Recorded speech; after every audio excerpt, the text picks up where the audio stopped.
Patulis ang mga tenga, malalagaring mga ngipin, may pilyang ngiti at itsura. Sino ba naman ang hindi makukyutan sa usong-usong Labubu dolls? Pero mag-ingat dahil may online seller ng Labubu na Labogus pala.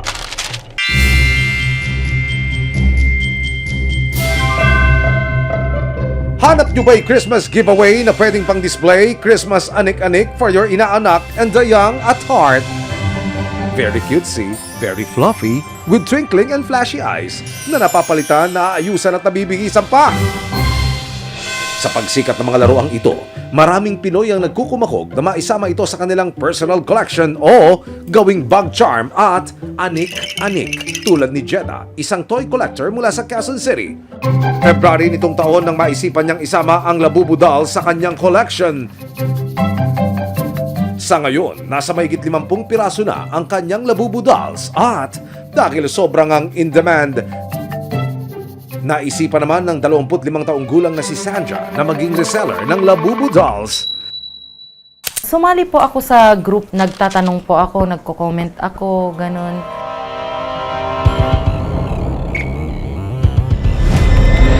And then may nagchat-chat sa akin na mayroon akong on-hand Labubu, baka gusto mo. Natuwa si Sandra nang may nagpakilala sa kanyang alias Jones na isang Labubu seller daw. Hindi niya na nagawang magduda pa dahil very professional daw itong kausap. Sobrang kulit, ma'am. Ang galing po niya magsalita as in professional. Don't worry, legit naman ako, hindi ko sisirain yung pangalan ko. At lalo pa siyang nakampante nang nagawang makipag-video call pa sa kanya, ang di umano'y seller. Nakikipag-video call po siya, so nakita ko naman po siya na legit po siyang tao. Matapos ang pangungumbinsi na ginawa ni seller na limited collections at mababa raw ang presyong kanyang ino-offer, dito na nagdesisyon si Sandra na magpadala ng pera. Bali sa order, kulang pa ako ng 500. So nagsend na naman po ako. Pero nang makapagpadala na si Sandra ng kabuang bayad ng 18,000 pesos, si seller ng Labubu naging malabo ng kausap. Ang dami niya na pong alibay na, inaway ako ng girlfriend ko. Pinapalayas na ako, bubugbugin ako ng tito niya. Doon na po ako nagalit na sabi ko, hingi ka ng hingi, wala pa naman pong dumadating na Labubu sa akin. Tapos tinakot po niya ako na baka i-post daw po niya ako kasi baka iskamin ko po siya. Ako pa po yung parang nagmukhang scammer. Hindi pa natatapos ang panloloko umano ni seller dahil nanghingi pa raw ito ng additional payment. Nanghingi po siya, sige, sabi ko, parang nautong niya na naman po ako, so nagbigay na naman po ako ng 700. Agad namang nag-send ng panibagong bayad si Sandra kay seller. Wala pong dumating, ma'am. Parang paasa lang po, yun po yung ginawa niya sa akin. Pero ang happiness naging sadness para kay Sandra. Actually, wala talagang dadating na parcel. Yun po yung sinabi niya sa akin. Bakit? Sabi ko po, binayaran ko yun, ba't walang darating? Ang much-awaited Labubu dolls ni Sandra ay hindi na dumating. Parang nagsawa na din po ako Na-stress na po ako kasi nasa postpartum stage pa lang po ako. Hindi ako makatulog sa stress. Nag-expect po ako na may darating na Labubu Katulad ni Sandra sa kagustuhang magkaroon ng inaasam na Labubu dolls, napapost and search din ang kolektor na si Jeddah sa Facebook Hulyo nitong taon. Naghanap ako sa pinakamura. Kasi mas mahal na kapag on-hand na siya. Yun, to be honest, the price is different.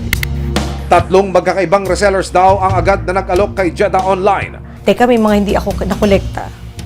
Wala na pala talaga siya sa online, sa mismong shop.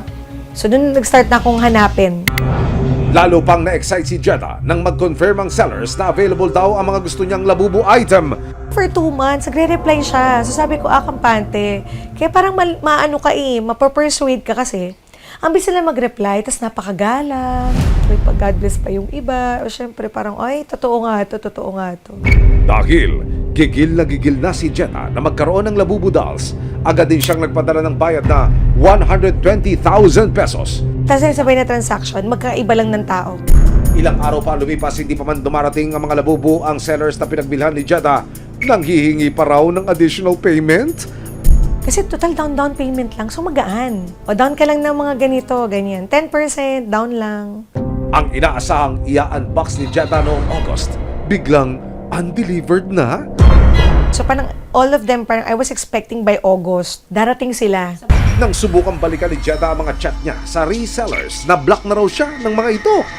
Teka, ba't yung nagme-message siya sa akin? Wala na. Yung pala kaya pala nagme-message. Anonymous na. Block na ako. Naging mabigat daw sa loob ni Jeda ang nangyari sa kanya dahil naunsyami ang inaasam niyang labubo. Yung 100 na yun, isang item yun. Those are 4 rare items. So wala na. Kaya ang lesson learned naman daw ni Jeda sa nangyari. Kung nawala na sa kamay ko, wala na akong magagawa. All I gotta do is just to move forward, work, set this up as a learning lesson, na maging mapagmatsyag ka na, i-check mo ng maigi. Kung hindi man nagawang sigilin at matunton ni Jeda ang peking labubo sellers na nanloko sa kanya, si Sandra naman nagawa pang mag-imbestiga at dito niya na-discovery na ang labubo sellers na nagpakilala sa kanya na si alias Jones ay hindi pala totoong pangalan. Nahanap ko po yung totoong may-ari ng account. Ninakaw po niya yung identity po ng inosenteng tao. Nakita rin niya ang isang Facebook post sa isang restaurant kung saan umo-order daw si alias Jones. May restaurant po kasi siyang inorderan, yung scammer. And then yung restaurant po na yon, nakita ko po yung comment niya. Chinat ko po. December 3, 2024, kasama ang resibo. Pinuntahan ni Sandra ang barangay ng itinuturong address.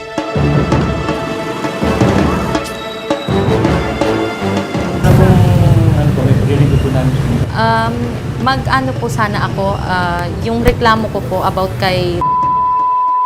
Para makumpirmang doon talaga nakatira ang lalaking nagpakilalang si Jones, may ipinakitang picture si Sandra.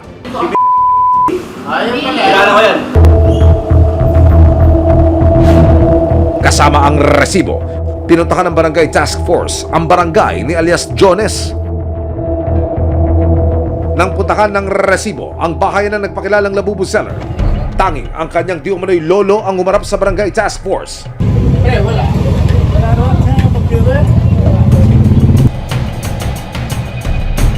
Problema ko na, yan ang mga kaumin.